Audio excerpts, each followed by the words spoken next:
Қайырлы кеш, достар, оқырмандар, алдарыңызда Айдынбек Мұхаммед, физика ғылымдарының PhD докторы. Бүгінгі эфиріміздің негізгі тақырыбы ақша туралы әңгіме. Дискуссия, кері байланыс, талқы бәрі қамтылады ішіне. Бұл эфир YouTube-қа салынады. Сосын бір қызығы, мынау тікелей эфирді жүргізіп атамын ғой қазір, да? Сосын мен бұны скачать еткен кезде TikTok-тың бір приложениесі бар, несі бар екен, сонда функциясы. 3 видеомды бейтіп музыка қосып, бірдеме шығарып, мен постоянно соны өшіріп отырамын. Мен сөйлеп үйренген адаммын. Көп адам тыңдаған жақсы көреді. Мен түсінемін. Десе де қайырлы кеш, шындықты Ербол Ершат. Бағана да болдық эфирде. Біз бағана болғанбыз. Ақша туралы әңгіменің ішіндегі ең маңызды тақырып сәлематсыз. Сіздер де ойларыңыз жазып отырсыздар. Кедейлік қорқыныш. Жалпы қорқыныш реалдықты тез жасаушы факторлардың бірі. Ол дәлелденген нәрсе. Неден қорқсаң сол болады деген сияқты ғой, енді неден қорқсаң сол тез орындалып кетеді, тез болып кетеді. Соны тез тартып қоясың.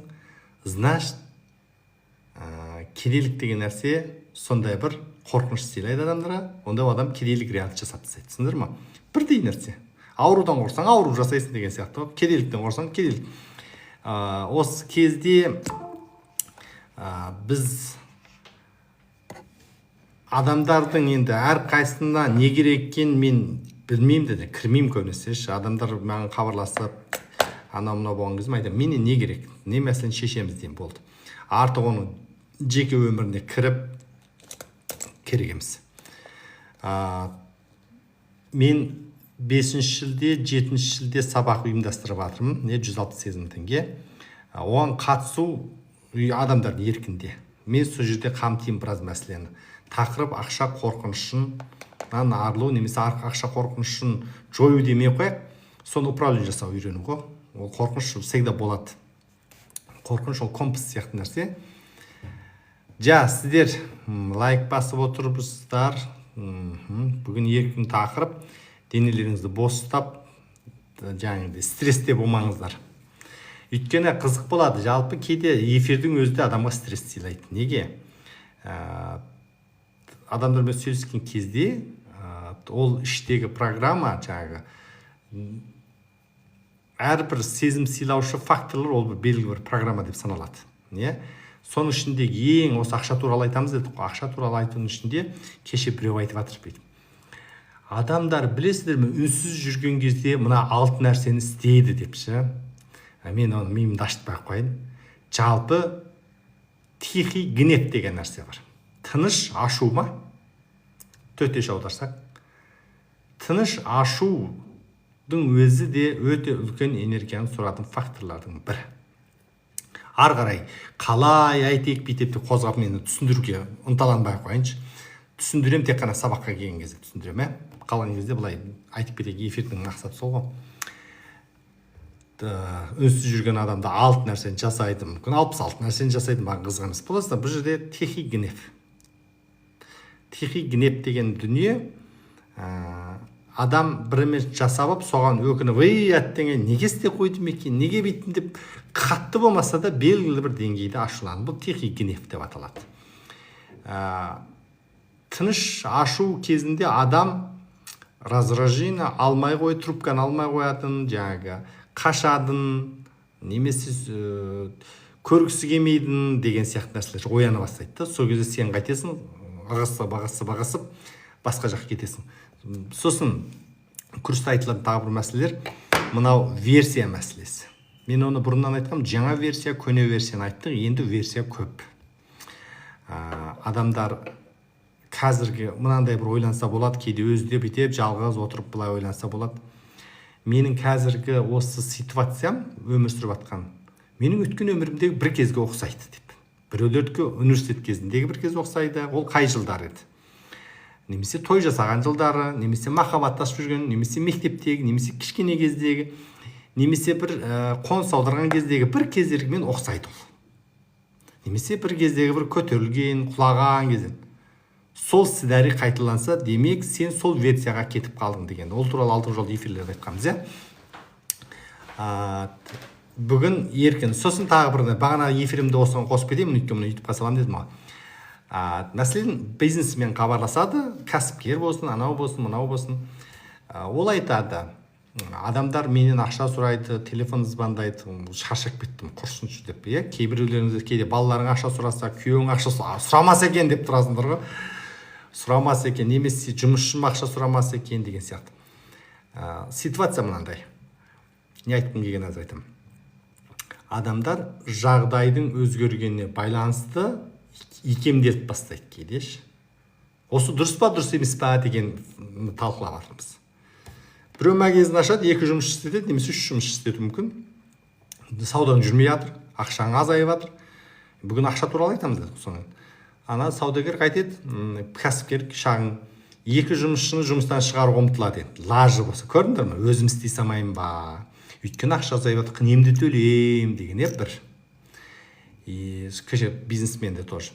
Үлкен строительный компания, ол жерде пәлен техника бар, 500-600 адам жұмыс жасайды, тамағы бар, олардың күнделікті ол, әрбір машиненің ақысы бар. Қайтеді ол?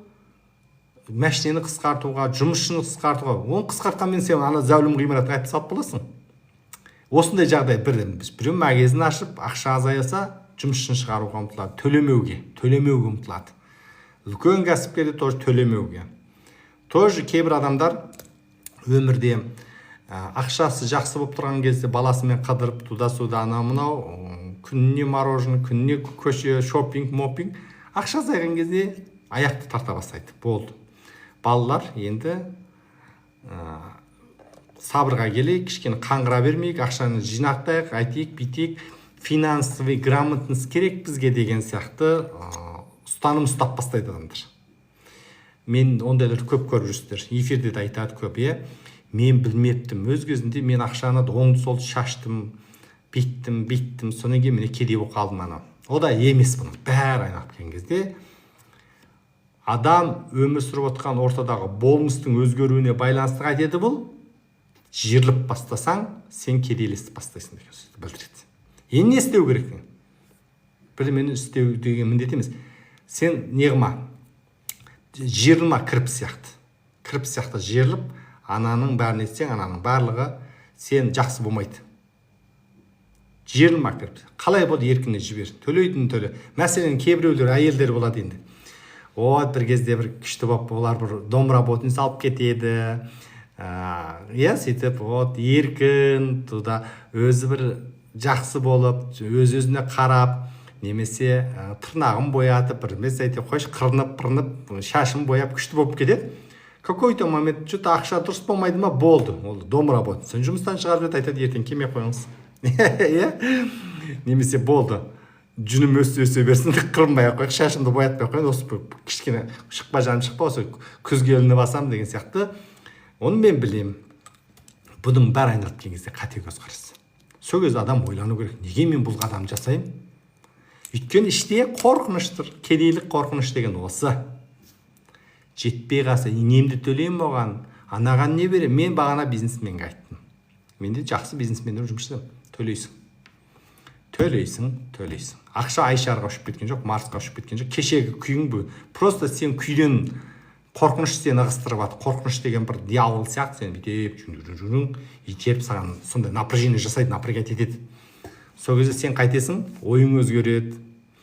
Жақсы көрген махаббатыңды лақтырып бастауың мүмкін, жақсы достарыңды пайдаланып жүрсің біреуде. Или одан бір пайда келмей қалса, адамдар сөйтіп бастайды ғой, біреуден бір подача келмей қалса лақтырып бастайды, ұнамай қалады деген сияқты. Жібер.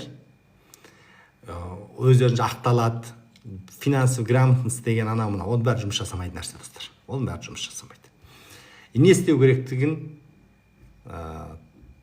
өздеріңіз білесіздер. Кедейлік қорқынышымен қалай жұмыс жасау? Қорқыныш ол. Түсіндір ғой? Сұрақ бар ма? Енді мен бәрін түсіндіруге міндетті емеспін ғой, эфирде уже негізі шетін жағып былай айтып кетемін да. сіздер сұрақ қойсаңыздар, сосын ары қарай мен сол бойынша тағы өрбіттерін шығармын. Енді былай да тоже мындай джип мініп алды, сөйтіп айтады, о бензин қымбаттады деген сияқты. Сосын джипті сатып көзін құртайық, оның орнына электрикар алайық, немесе жеңіл машина алайық деген сияқты көшеді ғой адамдар кейде, ығысады. Немесе ой жер үйдің жұмысы көп екен, қойшы оданша бүйтіп сөйттің ба, болдың ғой. Короче, бұл деген сол кезде сен өзіңе сұрақ қою керексің. Мен дамып жатырмын ба, жоқ экономдауға көшіп кеттім ба, өзі қай бағытта кетіп жатырмын, жап жақсы келе жатыр едім. Что-то өйткені сенің санаңа мынау нәрсе келеді, дағдарыс, кризис келіп жатыр. Кризис, война, соғыс болып жатыр, бензин дефицит таусылып жатыр ана жақта. Тәй, әзір есімізде дек, бұл бір процесстің жоқ. Дұрыс айтасың. Қорқынышқа қарай жүресің болды. Соны үйрену керексің. Ол енді екінің бірінің қолынан келе ме, келмей ме, ол көреміз. Соның сол себепті көп адамдар, мен оны етем, ол қорқыныш қарай жүр дегенде ол ерегесіп кетеді көп адам. Соғысып кетеді, жынданып кетеді. Жаңағы тихий гневің порт етіп жарылып шығады. Сен үнсіз ашуланып жоқ, бір күні бау деп бажылдап шыға келесіңдер.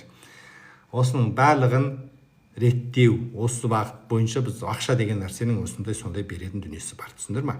Ары қарай жылжимыз. Дальше. Кімде қандай мәселе? Сендер эфирде тегін проблеманы шешуге өтпеңдер, ол да тоже эконом болмайды. Менің мақсатым сабақ бастап жатырмыз. Не айтып жатыр дейді. Не айтып жатыр деймін. Не миды ашытып жатсың деген сияқты әңгіме қылайын деп тұрсың. Немде миды ашытып жатсың деп па? Давай, сен де сөйлеңдер. Мен бір анда-мында музыка оқпайды, музыка қойсам ютубың жаман екен. Әне күні не қылып жерді мені. Сол жерін қиып таста деген сияқты ше. Ой, бір адамдар пайда болып қапты ғой, біз жекелігіне кейбір адамдар жазамыз, сөйтсек олар бізге жауап бермейді өстен. Тихий гнев, ашу, шектеу, адамдар. Мен де жазам кейде. Тиктокта айтып ойлаулары мүмкін, жазбайды. Мен тиктокта жазам туда жекелігіне. Сөйтсем оны жазбай қойды олар өздерінше пантовать етіп. Көреміз. Айтам, теперь твоя проблема. Жауап бермейсің бе, көреміз. Сен содан бақыт тапсаң деп. Ол да тоже мынандай нәрсе. Әне күні тоже біреу бізде мынаған әптен үйренген адамдар. Әділетсіз ғой. Адам өз елдің миын ашып жатырсың ба дейді. Я, солай ойласаң солайла. Елдің миын ашып жатсың. Елдің миын тұздайым керек болса. Сәлем дейді. Тема қандай дейді. Тема ақша туралы айту. Тема. Күлет, ха-ха-ха деп. Тұздаға аштың деп тұздаймыз, сүрлеп жіберем. 9 жыл бұрын осы проблемаға жолықтым деп сөйтіп зиян шегіп жүріп шықтым. Зиян шегіп, егер жал кезде сізді білем дейді. Жал сол кезде дың-дың-дың-дың-дың-дың. Ақша, не ақша дейді. Дың-дың-дың-дың-дың. Давай сендер сөйлеңдер енді кішкене. Эфир сендердікі ғой. Адағанда оңай әрі зиянсыз шығар едім дейді. Сендер қате-қате жазатын болып кетсіңдер,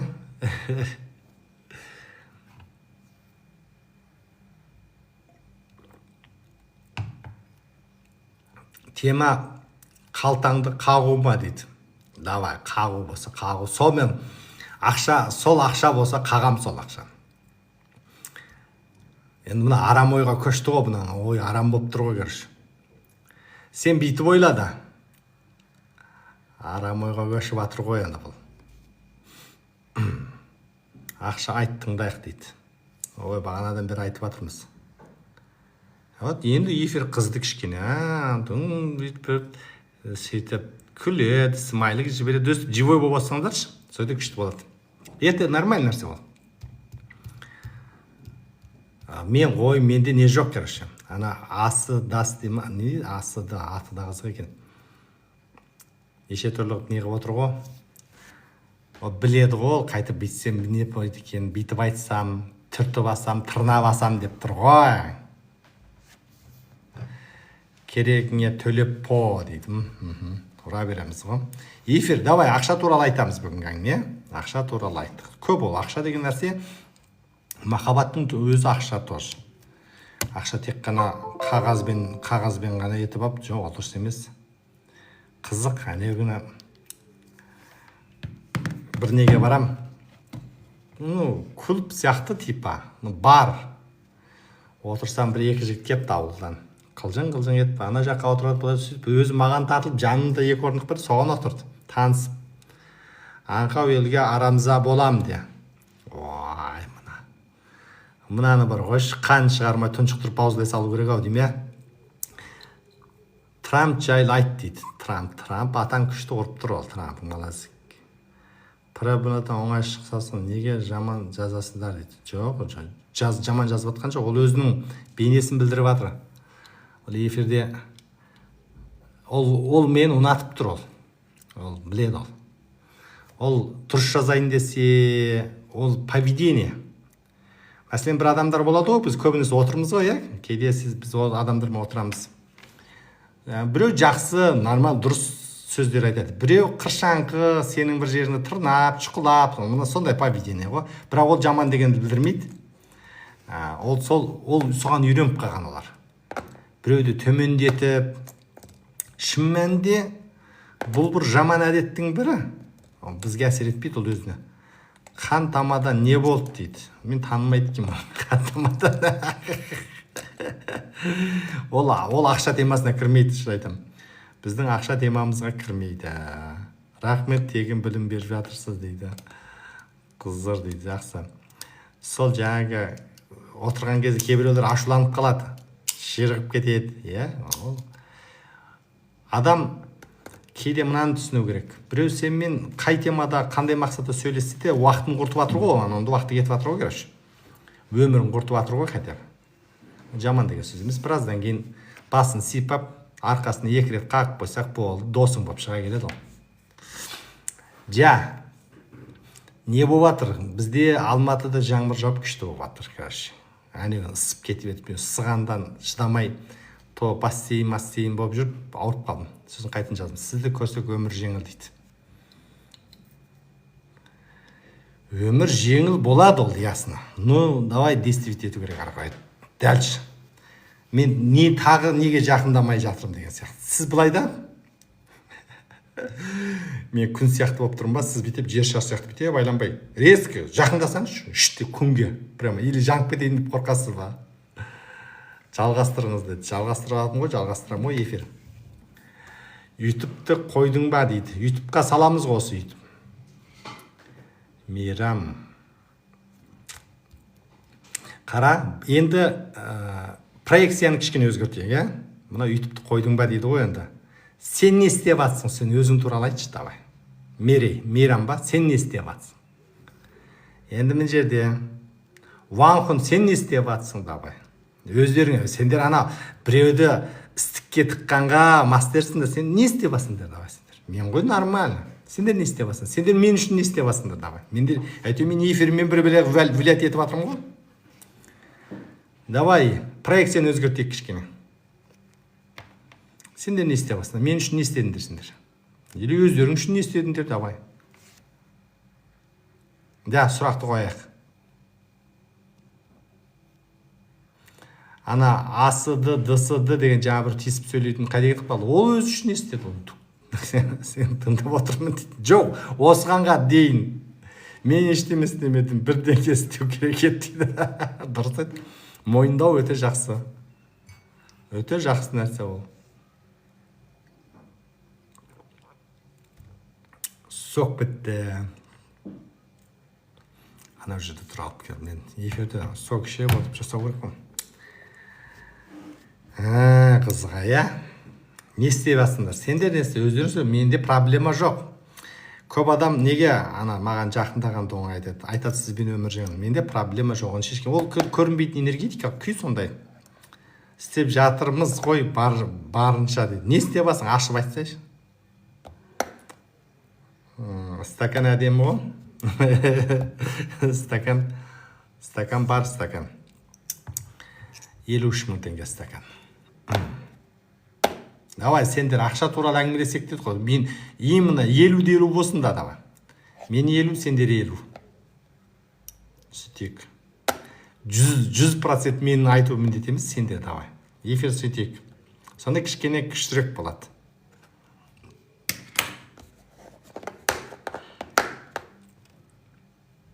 Дұрыс жол тауып кеттім ау деймін,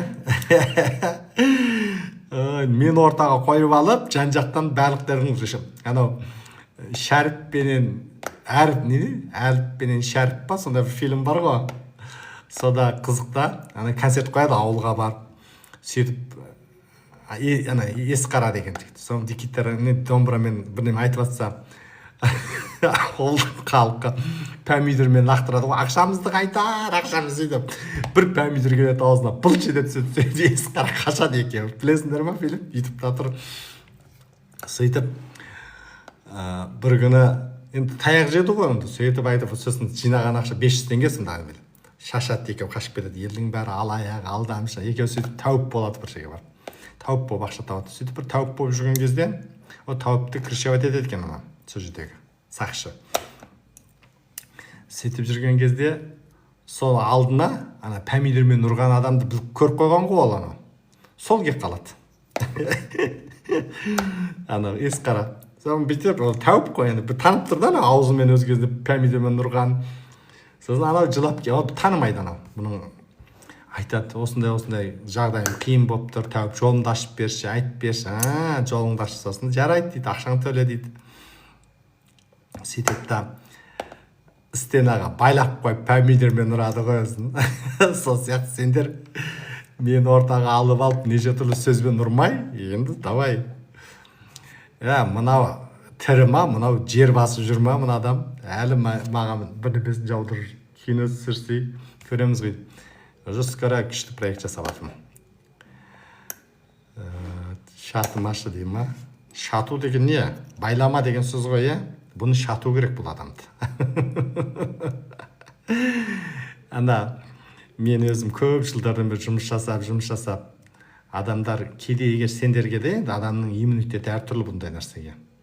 Жаман көріп қойды, ана ренжіп, собыр, өштесіп, содан бір кек алғысы келіп. Это программа. Бұлар мені ашуландырғысы келеді, менде ашу жоқ өкінішке орай. Өздерінің маған деген жақсылығын, жақсы көруін сондай бір бейнемен берілді. Мәселен сендерге бір айтайын бұның бейнесін. Бір қыздар болады, әйелдер болады өмірде, әдемі да. Но бірақ сүюді білмейді олар. Олар сүюді білмейді. Мен сендерге айтайын. Мен басымнан өткен бір жағдайды айтайын. Сүйкімдісі ғой дейді. Рахмет. Жақсы көре. Міне мен бақыт деп қаным жазып тұр ғой, бұл ашып тұр да, сүйкімдісің, ұнайсың деген сияқты. Бұл кісі болса маған да ұнайды. Бізде мына нәрсені үйретпеген көп адамға, мен соны таңғалдым. Жақсы көріп қалғандығын ашумен, бір қыршаңқылықпен білдіретіндер бар. Мәселен, соны көп адам жігіттер, менде танысқан жігіттер болсын, тағы басқалар айтады, ана ұнатпай қалды, мен айтты, бейті ауыр сөз айтып жерді деп. Өмірде сол шын мәнінде сендерге жаңа маған шатымашы, оттамашы деп біреулер жазады ғой, мен танымайтын оны бетінде. Ол мені ұнатып тұр шын мәнінде. Ол жақсы көріп тұр, дос болғысы келеді или просто оған дұрыс сөз айтқан, оған выбор тұр миында неше. Дұрыс сөз қолданған орнына ол басқа сөз қолданады. Сол арқылы бейнелейді ішкі сезімін, айтпақшым осы. Сол жаңағы бір офис алайын деп бір жерге барғам. Сөйсем бір, үлкендеу әйел, енді қатты үлкен емес, бір 50-де екен, бірақ өзін қатты жасаған екен. Мені бір көрді, қылжың етіп, бет ырбың ете түсті, үндемедім. Сөйтіп мінезге басып, орысшасын араластырып, документ етіп, қолы босамағансып, сені тостырып қойып, жарайды үндемедім бірінші. Сөйтіп, менің WhatsApp-ымды алды, WhatsApp ауыстық, сөйтіп WhatsApp-та жазады маған. Ана документ жібер, мына документ, мен документ жіберіп. Сөйтсем, маған ұрсады шарқ етіп. Маған шарқылдайды ана қатын. Сен не, мен сен үшін жасауым керекпін ба? Жібермейсің ба? Мен бәрін жіберіп тұрмын. Просто шарқылдайды. Сосын айттым. Бетін айтты. Жақсы көрем десең, жақсы көрдім, ұнаттым десең, ұнаттым деуге неге дерек болып тұр? Шот, проблема жасамақ қойшы дедім де. Күліп жіберді ғой, күліп жіберді. Сол сияқты көптеген сүйкімді әйелдер болсын, жігіттер болсын, біреуді жақсы көріп қалса, өздеріңдер қараңдар іштеріңде. Бұл да ақша мәселесі бұл. Бұның ар жағында ақшаға да жынданып кетеді. Бір сұлуды көрсе, сол сұлуға өштесіп кетеді. Зачем? Әйел болсын, бейнелей алмайды. Мына сөзді айта алмайды ғой, мен сені ұнатып қалдым деген сөз айта алмайды да ішінен. Ол жаман деген сөз емес. Оны біз түсіну керекпіз. Әдемі қылып жұмыс жасап кету керексіңдер. Оны білу керек. Көп адам оны прямо қалды, ана мен ұнатпай қалды екен. Сенің самооценкаңды резко түсіргісі келеді ғой, короче. Сен самооценкаңды ұмытып тұр ғой. Құдаймен связымыз ғой, короче, айтам. Мен оған айттым, сен құдай емессің ғой дедім. Құдай емессің, давай, дұрыстап сөйлесейік. Кейін тіл табысып кеттік. Айналып келген кезде өмірде бастапқы 1-2 этаптар солай болады. Мәселен, тойда болсын, или түнгі клубта болсын, өмірде, или көшеде бір сұлу қыз, или жігіт ұнаттың. Сөйлейсің ғой енді, соны анау жаман көзбен қарау мүмкін да, бүйтіп. Сен дұрыс сөйлемей, не бір қырындайын деп тұрсың ба деген сияқты. Сол кезде кейбір самооценкасы төмен адамдар резко теріс бұрылып кетеді. Ой, қойшы, анау мені ұнатпайды, анау мінез нашар ғой деп ше. Әңгіме мінез нашар емес, оның проблемасы ғой, шаруаң не әкесін. Сен мақсатыңа жетсең болды ғой. Оның мінезін не қыласың аның? Ой, мен осы жақтан өте шебермін деп айтам өзімді ашына. Сондықтан бұл ақша мәселесіне. Біз мәселені курс жасаймыз. Курске маған өзінше рубият көп. Мен курсым 168 мың теңге, айтам. Кедейлік қорқыныш осылай жасаймын. Сол кезде ой қымбат или бір бәле курс жасадым, оқымаймын, одан толқы бар ма, бір бәле деп рубият кейбір. Арби ма, бәрібір мен жеңіп тұрмын ғой. Арби ашуланып келеді кейде. Курске келсе де міндетсіп келеді бар, бітеді. Маған қызық мысалы. 168 или бұрында да талай курс жасадым, 180 мен каспиймен лақтырады, квитанцияны лақтырады. Амандаспайды, WhatsApp-ма квитанцияны лақтыра салады дейді. Вот. Үндемей отырып алады. Білесің ба не екен? Айтам, ой, жаным қалайсың деген сияқты бастаймын, короче. Жақсыларым деп тұрып сөйлеймін, короче. Анау бүйтіп жібіп қалады. Сендер соны үйрену керексіңдер. Ол деген біз қоғамның барлығын бір рамкаға саламаймыз. Ол сол адамның ішкі проблемасы. Ол адамдар ақша төлеп міндетсіп, не сені жақсы көргенін білдірмейді, не жаман көргенін білдірмейді, әйтеуір сөйтіп тұрады, короче. Сендер егер менің орныма өздерің қойыңдар, курс жасадың, или бір театр жасадың, или бір кино жасадың, саған ақша төлеуге, или бір зат саттың, бетіңе ақшаны лақтырып жібереді, үндемей тұрады, короче, да? Не істейсің сол кезде? Егер сен жүйкең нашарлау болса, ақшаны оның бетіне лақтырасың. Не сен мен көз кілмей. Мен айтам, молодец, ақшаны алам. Жаман көресің бе, шаруам жоқ. Да, енді мен сізге әдемілеп отырып поддача берем. Мен оған қырсықпаймын. Түсінді? Кішкене какое-то время керек. Ол мені үйренеді соған. Көп адам осыны үйренді менен. Оказывается. Сосын артынан өзі ұялып қалады сол действиесіне, сол әрекетіне, өз кезінде сондай бір дөрекілігіне. Ол біздің проблема емес. Біз елдің дөрекілігін өзімізге алып аламыз. Зачем? Бұрын әңгімең өтуші еді, енді қазір неге өтпей жатыр, маған қызық емес сияқты. Саған қызық болу міндет емес қой, короче. Бұрын сен менен бесплатный энергия алғансың какой-то нейроннарында. Сөйтіп меған әзір қызық болсын, болмасын, мен тоқтамаймын ғой, алдыға дами беремін ғой. Жауап берші, өліп тыңдамаған сені бұрын тыңдадым ғой, сені бұрын дейді. Әне, бір басталды ғой, басталды. Мен емес, сен өзгердің. Сенің ішіңде бір нәрсе өзгерді. Түсінің ба? Ішіңде бір нәрсе өзгерді. Бұрындары бейтетін едің, әз өтпейді. Өтсін, өтпесін, влас, күш мен жақтауға. Просто сен бұрын бесплатный көп пайдаланып қойдың. Енді сол программа жұмыс жасамай қалатыр. Бұрындар сенде бейсаналы түрде менен ап қойдың какой-то эмоция бар. Мен оның бәрін жауып тастадым. Енді саған тура келеді өзіңе көмектесуге. Все. Бұл жердегі әңгіме сол. Мейрам.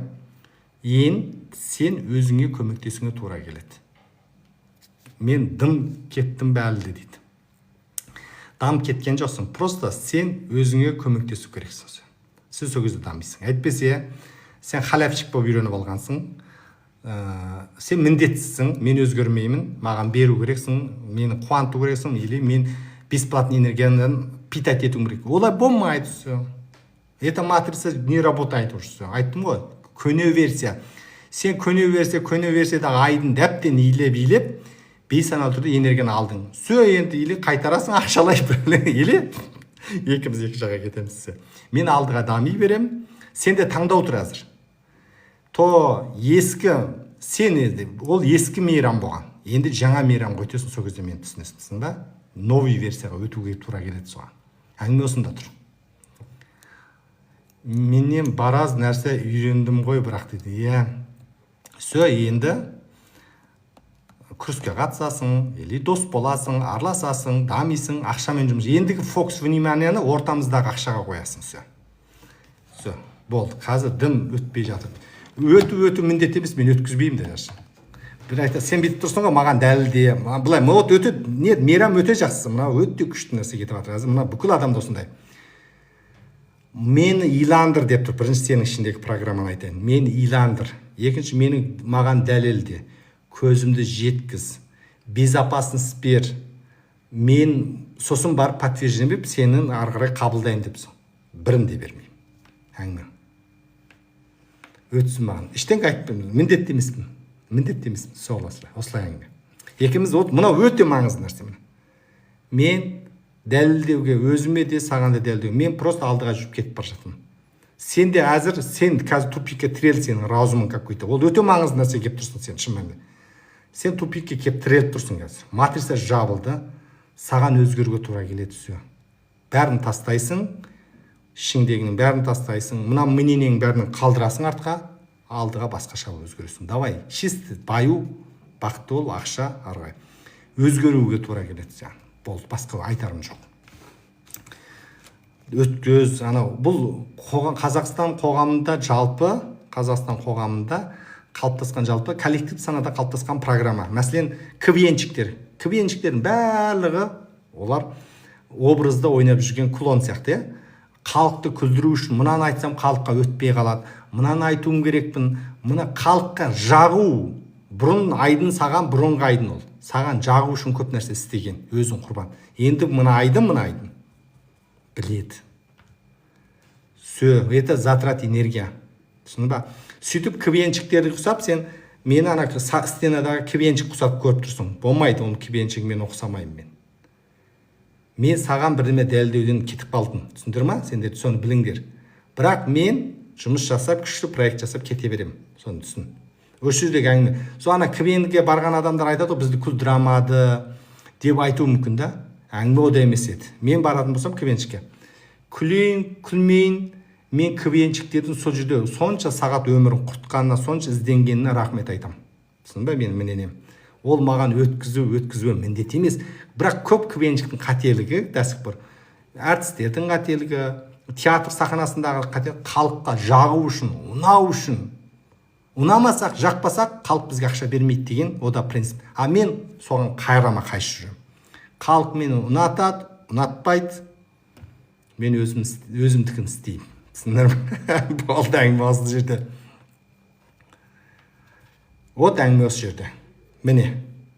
Сен осыны қабылдауың керексің, менің осы қазіргі позициямды қабылдау керек. Бұл сенде, не только сенде жалғыз. Мына мені көріп отырған бүкіл оқырмандарда осы бар. Ол айтады, айдын өткізу керек, дәлелдеу керек. Айдын жақсы бір тың нәрсені алып шығын. Не еді ол? Бәрі бар менде. Кетіп баратын. Өйткені бұл жердегі үлкен мәселе бұрын. Мен ұнауға қарай тырыстым, жаңа квенчик болдым, облай шыққанда айттым, бейттім, сендер күлдіңдер, риза болдың, сенің разумың, міне поддача энергия бердім, алдым, міне ақшам бердім, сөйтіп жүрдің. Енді ол тоқтады. Әңгіме жерде. Бұл түсіндіре алдым деп ойлаймын. Сондықтан мен айтарым, ескі матрица жабылып жатыр, жаңа матрицада жаңа бағыт, жаңа қарай кетейік. Ескілікті таста. Обязательно ол өткізу керек, күлдіру керек емес. Бұл жерде ақша алу үшін, даму үшін, біреуді иландыру үшін мен жұмыс жасамайдыңға деңгейге өтіп кеттім әзір. Мен бұрын болғам. Ойбой, ананың көңілінен шығу үшін, ананы айту үшін түсіндіріп, адамдар болады мұндай адамдар да. Мені баюға тәрбиелеші, не үйретесің сен? Ештеңе үйретпеймін. Өзің үйренбесең атаңыз мен не үйретем? Просто мен бағыт, менің әзірге ұстанған енді сұрақ келеді. Сен не істеп тұрсың? Мен жол бастаушымын, бітті. Жол бастаушы арт жақтағы адам ере ма, ермей ма, шаруасы жоқ. Арт жақтағы адам ере ма, ермей ма кетіп екі қалаңдап қайта жалтақтай берсем, мен өзім жолымнан адасып қалам. Түсіндір ма? Мен жол бастап кете берем. Байлыққа, бақытқа, біде. Дұрыс жол қайда екенін білем. Өсу керек тағы да. Түсіндір ма саған? Дәл. Мен сондықтан көп адамдарға келген жеке клиенттеріме осыны көрсеткен. Жол бастаушымын, бітті. Осыны қабылдаңдар деймін. Жол бастаушы міндетті емес. Мен бір фильм көріп едім ол кезде. Мынандай фильм. Алжирия дей ма, бір араб мемлекеттің бір жағында бір африкалық ба бір екі бала сол жерден неге барғысы келеді. Капитан деген фильм ғой, Капитан деген фильм. Неге барады? Италияға бару керек, Еуропаға барып жұмыс жасап сол жақта ақша тапқысы келеді. Екі бала, 16-17 жастағы. Сөйтіп бұлар деген ана Италияға прямо ұшады, не жоқ, паспорт өтіріктен жасады, айтып бүйтіп ана нелерден өтеді, таможня бір елді неше түрлі мемлекеттен өтеді барады. Сонда жолда бір сахара шөлде машине бар екен, соған отыру керек. Айтыр енді Америкаға да көп Мексика арқылы сөйтіп бармады ма, қашып пысып өмірін неге тікті өмірін, как раз неге тігіп тұр. Бәйгеге дейміз бе, не дейміз, өлімге тігіп барды. Сонда бір жерге келеді де машине бір сахараға кетіп тастайды. Сахарада бір адам бар да, енді осы жерде бір 30-дай адамды алып келеді бір машине. Ой, машине деген жолда деген қатты жүреді. Машинеден біреу түсіп қалады. Аналар айтады, бір адам түсіп қалды, тоқта десе қарамайды. Уақыт жоқ. Өйткені мен әзір тоқтасам, радада мені көріп қояды. Мен заң бұзып бара жатқан адаммын, өйткені ана шекарадан таситын адамдар ғой. Машине қарамайды. Сөйтіп бір жерге апарады, айтады, болды, мен енді өшеге шейін жеткіземін дейді машиненің водителі. Ары қарай мына шал бар дейді мына жерде. Сол жерде бір шал тұрады короче. Енді мына сахарадан бір 5 сағат па 4 сағат ма сахараны құмның үстінен ана жол бастайды, ана жаққа апару үшін. Келесі нүктеге шал. Соның артынан ересіңдер дейді. Бәрі түседі 30-дай адам. Ана шал деген ат сияқты, ол үнемі ана сахарада туда-суда жүріп алған ғой. Мыналар ондай сахараның шөліне шыдамаған. Ол жұмыс сол, олар бизнес болып кеткен. Мен саған айтайын, капитан. Анау шал айтады, мен қазір уақытым жоқ, мен қазір күн батады. Мен мына точке сағат мен 10-да бастадық қой, мен түстенген 4-те ана точкеде болуым керекпін. Ерсең ер алдың, ер алмасаң жол. Вай. Қалғаны қал. Жолда деген ол бредкі бизнес емес, пәлен жылда құмдықта деген жолдан аналар өтіп бара жатқанда жолдан өліп жатқан адамдардың мәйітін көреді, ананы көреді, шошиды, страх кәдімгідей. Анау шал деген ат сияқты жүреді. Қалғандар еріп сөйтіп ішінде бір кемпір шөлдеп жүре алмай қалады. Жарты жолда оны біреу құтқарам деп, ол құтқара алмай айтады. Құтқарам деп бір жаңа екі жігіт еді барады. Бір жігіт соны құтқарам деп айтады. Ана жігіт, ей дейді, жүре алмай түссе болды дейді. Ол кемпір өлу керек. Таста дейді. Таста. Жоқ, болмайды, ол маған жақсылық өтеді. Таста. Егер тастамайтын болсаң, қазір 10-15 минуттен ана сахарадан ана шал кетіп бара жатыр. 200-300 метрде. Анау алыстап кетеді бізден шалдан. Көз жазып қоямыз. Екеумізді ит жеймін жерде ит құс жейді, короче, сосын. Давай таста дейді. Тастайды. Жүгіріп жүріп шалға әрең жетеді. Сөйтіп ілініп салынып тағы бір жерге келеді. Көрдің ба? Сонда ана жол бастаушы білетін шал айта, ешкімге жалынбайды. Қарамайды, адамсың ба, адам емес ересің. Өліп қалсаң да, өйткені оның ақшасы төлеулі. Менің артым барам, міндетін орындау. Міне меніңдегі өмірдегі міндетім, позициям сол. А точка кедейлік, Б точка ана байлыққа ма, мен сол жолда кетіп барам, бытырлатып. Сахараның шөліне. Сол кезде сендер айтпайсың, Айдын, неге сен мені тоспайсың? Айдын, неге сен мені иландырмайсың? Айдын, неге сен бізді қарамайсың? Неге сен бір өзімшілсің деген неше түрлі айту мүмкін ма? Нет, уақыт жоқ. Уақыт жандарым, мен оның барлығын білем. Давай, дәлші. Сол, ересің бе, ермейсің бе, бытырлап бар. Сен итақта талай адамға ергенде шығарсыңдар осы уақыт үшін. Адамдардың көбінде ішкі программасында біреуден жылу, мейір, махаббат. Ол жылу, мейір, махаббат өзі болады бір кезде. Оның болатын кезі болады. Сондықтан мына структура қазіргі құрылған сенің концепцияң миыңдағы пон сылынып түседі, сен алдыға кетіп қаласың. Түсіндірдім ба? Түсіндірсем давай. Жаңағы капитан дегенді көрсеңдер.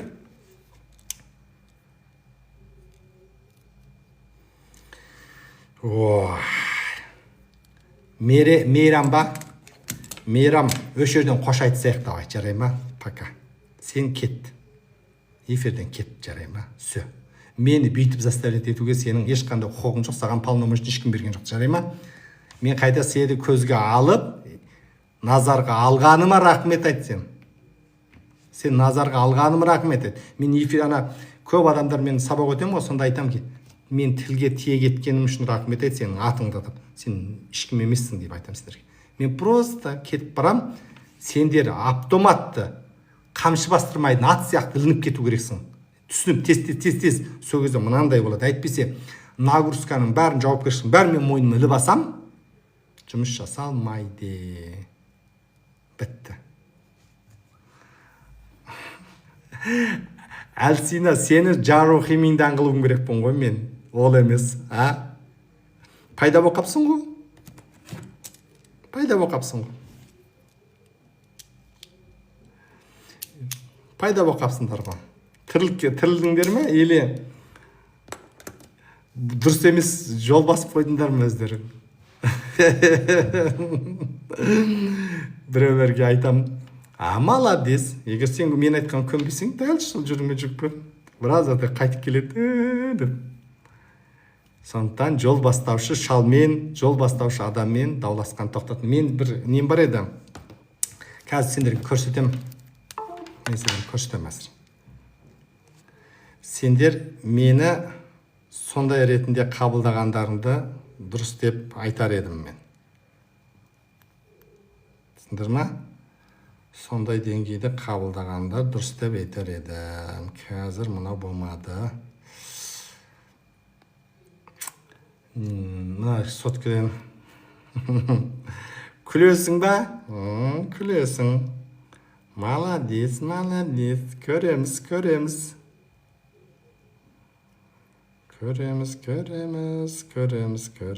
Новый выклад. Қайда кетіп қалды? Мынаны екен настроить дейді, бір білі дейді. Таппадым, короче. Сафари, за последний сафари не использовала. Не бар емес па? Теңіздің жағасында биік мұнара бар. Үстінде шырақ бар, бітеп, не тұрады ғой? Айналып тұрады, не дейді соны? Немде бар еді? Машинемнің кілтінде. Не анау? Теңіздер штопы жарық тұрады, кетіп бара жатқан. Маяк. Вот сол сияқты болды. Мен жалпы өзімнің кім екенімді, не екенін білем. Бағыт деген адам, біз мынау өркениет цивилизациямен дамып бара жатыр адамдар. Күн сайын түрлі құбылыс болып жатыр. Біреулерге адам мереді, былай. Мен өзімді сол ретінде қараймын. Жол бастаушы ретінде. Оның өзінің нелері болады. Ережем бар менің өзім ережем. Мен күрістің названиясын шығарам, жұмыс істеймін, академия, направление, ақша. Баюдың да өзінің жолы бар шын, мен айтайын. Сендер түсініңдер. Қай жолмен? Біреуің ана жолды көрдіңдер, мына жолды көрдіңдер, байыдыңдар ма, байымадыңдар ма, өздерің білесіңдер. Бірақ баюдың дұрыс жолын мен білем. Оны дәлелдеп, мен білем ағайын деп, маған еріңдер дегенде одан да жүрмейді ол. Просто бұл жерде өзінің ұстанатын принциптері бар. Өйткені әлемнің заңдарына біреуді зорлай алатын заман емес мынау. Біреуді иландырып, ойбай бейт, оған да кемейді. Все, адам есті болатын кезге жеттіңіздер. Сол матрицаға тірелді әзір адам. Әзір барлықтеріңіздің іштеріңізде қалай жүрем, дұрыс па, бұрыс па, ананікі дұрыс па, мұнан кім? Менің миссиям эфирде отыру болды. Әзіргі миссиям. Түсіндір ма? Мына эфирде адам жинау емес. Мен просто миссиям эфирде отыруым керек болды. Бұның ар жағын десең түсініп қоясың. Өйткені сендердің разумдарың қозғалады. Сендердің әрқайсыларың бір энергетикалық күй сияқтысыңдар. Сендер адам деп қарайсыңдар, жалпы бір энергетикалық күй сияқтысыңдар. Бүйтіп теңселіп тұрған былай қарайсыңдар. Мен энергетикалық күймін. Сосын энергетикалық күй, мына энергетикалық күйді көреді да қарайды. Мынау дұрыс. Мен былай жақындасып, бүйтіп, сөйтіп мен өзім тартып кетем, ары қарай өзің жылжисыңдар. Жылжымайтын адамға лақтырасың ол. Оның өз тағдыры өз жауап береді. Әділінен болсын да, хотя бы. Әділінен. Жоқ, біреу айтуы мүмкін. Айдын былжырай берме, мен өзім ақ. Пожалуйста. Пожалуйста деймін, пожалуйста, рахмет шаужилаушы деген, пожалуйста. Сондықтан қазір сондай деңгейге кеттім да, готов. Өйткені мен білем, ол ертелі кеш мынадан басқа, тупиктен басқа қайда барады ол. Өйткені ескі матыша жауып қалды. Мына адамның санасының деңгейінен бұрғаш алқып шығып кеткеннен кейін білесің арттағы адам қайда барады ол. Оған әзір жалынба деймін да, жалынба, қарама, таста әкесін. Кете бер. Менің міндетім эфирде отырып сөйлеу, ақша туралы әңгіме айту, махаббат туралы айту, достық туралы айту, сабақ туралы айту, сосын бизнес туралы айту, любой темада сөйлесіп жатырмыз. Сендер соңғы уақытта ютубты көріңдер менде. Многообразный темаға кетіп жатыр, иә? Өте сұмдық нәрсе. Мен ендігі алда уақытта енді сендер маған мынандай ғой, енді бізде мынандай тілді. Сіздің келесі басқышта қандай нәрсе әзірлеп жатсыз? Сіз мына сабақтың бағытын қандай бұрайын деп жатсыз? Нені зерттеп жатсыз? Вот маған ұнайды. Сұрақ болса мен айтамын. Енді мына офлайн, онлайн, блогерство мына бол тупикте болардың бар. Бұл енді басқа, бұл тупикте деген өлді, құрды, минусқа кетті деген сөз. Бұл трансформацияға ұшырайды енді. Өзгеріске ұшырайды. Картопты да складқа қоқ қоя берсең, ұзақ уақыт сақтасаң, ол картоп пен пияз өсіп кетеді ғой, бүйтіп кетеді. Олар да өлгісі келмейді, олар да өсу керек. Сол сияқты мына қоғамдағы жүйеленген адамдар біраз уақыттан өсуге тура келеді, өзгереді бар. Жаңағыда айтады ғой біреу, айтып отырмын, өтпейді, бейтті деп ренжіп тұр да, мен қалтамдағы 5 теңгем үшін айдын сен маған не істеп бересің, егер төлейтін болсам, ештеңе істемеймін. Егер сен менімен дұрыс сөйлесе алмасаң, мен тарапынан өте суықты сезінесің сен, ызғарды. Қатты ызғарды сезінесің, айтасың, мұны айдын өте, маған бұрын біреу айтқан, сіз бұрын өте мейірімді едіңіз, күлеті, бізді жақсы едік, бірте-бірте сіз өзгердіңіз, суықсыз, бір біледі мейді, мен өзгерген жоқпын, сен өзгердің. Мен өте мияқ. Адам қарау керек, мен ба, анадам ба? Анадам әлі жұмыс жасап отыр, айдын әлі жұмыс жасап отыр. Өйткені бұрын сен тегін нәрсеге, бесплатно, айдын аңқау болды, айдын кішкене ақмақтау болды, айдын өзінің құнын кішкене түсінбеді кейін. Сол кезде сен қайттың, асап қалдың. Енді бұл энергия деген нәрсе жоқтан бар пайда болмайды, бардан жоқ емес, ол бір күйден екінші күйге трансформацияланады энергия. Мен енді не істеймін, адамдарға айттым, білдім көп нәрсені, енді мен былай тактиканы өзгертемін деймін да, жүрек. Сұғыға шыдау керек адам. Одан кедей боқамайсыңдар әңгіме. Менің ең басты айтарым, одан кедей боқамайсың, одан сен ұтылмайсың, главный жүр, давай, кеттік. Үлкен объем құрамыз деген әңгіме менікі. Кешке шейін мақшаң етіп майда шүйдеді, қашан жүресің, өмір итакты өтіп жатыр. Менің мақсатым сол, үлкен объем құрам енді. Мен біреуге тиіспеймін, бірақ адамгершілік тапталып жатады неге дейді. Сұрақ жақсы. Адамгершілік тапталып жатады дегенде кішкене сізде реніш бар. Короче, неге қарсы жақтан неге бүйтпейді деген сияқты. Бұның бірнеше нәрсесі бар. Бойыңды аулақтайсың. Мәселен да, мен мысал келтірейін өзімді. Менде недавно біраз адам пайда болды. Мені тегін пайда. Вәдені үйітше үйіп берді. Мен сенемін ғой, вәде болған сенесің. Сөйтіп менен алады, ананы берем, мынаны берем, сөлдерін берем ғой, бүкіл знанияны. Мынау. Айтады, Айдеке, біз мынандай көрмедік, мынау деген кайып. Бірақ ақша төленбейді, аналар аз төлеп қояды да, уәде етілген төленбейді. Бір күні ояндым да айттым, сау болыңдар. Ренжіген жоқпын. Өйткені мен түсіндім, өзімнің оларға алданып, олардың мені пайдаланып жатқандығын сездім. Бір орай бердім, екі орай бердім, үш орай. Енді мен соқсам болармен, төбелесем ба? Олардың кислородын жауып тастаудан басқа, мен кислород ретінде өзім сезінем. Болды, мен олардың бетімді бұрдым, айттым. Бүгіннен бастап группада жоқсыңдар, анада жоқсыңдар, сау-саламат болыңдар. Мен берерімді беріп болдым, мен сендерге міндетті емеспін, бітті. Сендерге реніш, сендердің талапта жоқ. Ақша төлесең төле, төлемесең қой атасына. Нәлет. Мен ол ақшаны басқа жақтан алып қоям деймін. Менде мынандай нәрсе бар. Кейбір адамдар болады, вәде етеді, кішкенесін $5,000, $2,000 төлеп, немесе 50% төлеп, 50% төлемей созбақтан. Мен бір уақыт белгілеймін, 2 күн 3 күн немесе 1 апта берем. Сол уақытта төлесе төлетті, төлемесе мен айтам, енді мен сенен бас тартам. Мен ана $2,500 басқа біреуден алуым керек. Басқа жақтан энергияны алып қоям. Ананы жібересің, түсіндір ма? Сұрақ жетістікке жету үшін жетістік деген не, сен айтшы? Жетістік деген не? Соған жауап берші маған. Не жетістік деген сен үшін? Жетістік деген айдынның миын езу ма? Айдынмен дауласу ма? Айдыннан бірдеме талап қылу ма? Не жетістік? Или ақша ма ол? Не жетістік деген? Айт. Сол сияқты жаңағы кісіге толыққан жауап беріп жүрейін. Мен біреуге тиіспеймін, иә? Тиіспейсің, айтасың. Ендігі сенің істейтін дестіпең, бет бұрасың, контакт үзесің, сау саламат құшон іспетке тықпайсың, болды, бітті. Өзіңді қорғайсың енді. Осы кезде адамдар, мен осыны айтқан кезде көп адам айтады. Ой, болмайды, ол кісіде мен анауым бар еді, мынауым бар еді деп сен тағы ілігуің мүмкін. Анау мына деп. Жібер. Жаның сол адамның қолында болса да жіберші. Ашық айтам, жаның сол адамның қолында болса да жібер онда. Ол адамды. Сен ұстап жүрсің, адамдар өзі ілігі болады оған. Жібере алмайтын адамдардың өзі. Жібер. Айтады ғой біреу, ой, анада ақшамға қалдым. Мен айттым, ол ақшаны басқа жақтан аламыз. Міне, менде өмірдегі принцип менде сондай. Мәселен, мына жерде кім еді жаңа? Мейрам ба? Маған төлемеймін, айтем, бүйтем, миымды жеп бесплатно тегін сәбілім айтам. Сен кет дедім оған, аштым. Мейірге айтты мені. Кет дедім. Кет, сау бол, эфирден шығып кет. Біз саған ренжімейміз. Жоқ деп айтты ол айтты. Өйткені біліп тұр оның сознаниясы. Мына жерде дұрыс нәрсе бар екен. Онда мен айттым. Мен айтқан тыңдайсың болды. Тұрысқа мен айтқан тыңдайсың. Тыңдамасаң, наказание жүреді енді болды.